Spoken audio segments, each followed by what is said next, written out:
گیج و مستی ولی یاد تو توی قلب من کودتا میکنه.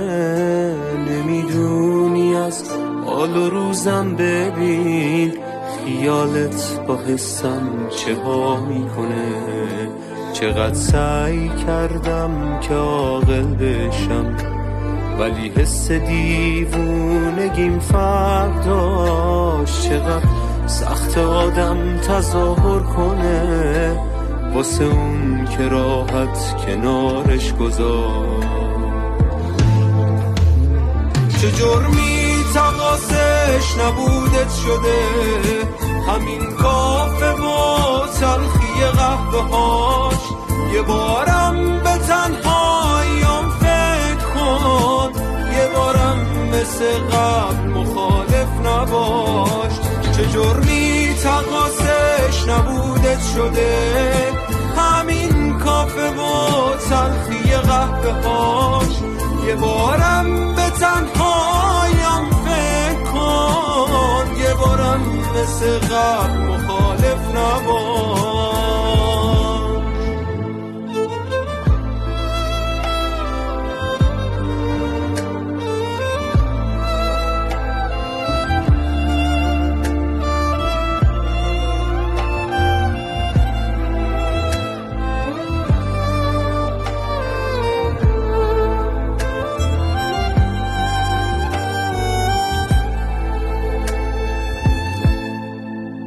به قلب من و حس من فکر کن. گذشتن از احساس من ساده نیست. تو راحت منو باز گذاشتی کنار ولی قلب من میگه آماده نیست. چرا باید از قبل بدتر بشیم؟ مگه عشق میتونه تغییر کنه؟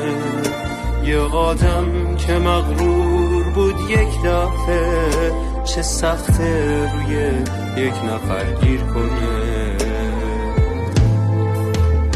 چه جرمی تقاصش نبودت شده همین کافه و تلخی قهوه هاش. یه بارم به تنهاییام فکر کن، یه بارم مثل قبل مخالف نباش.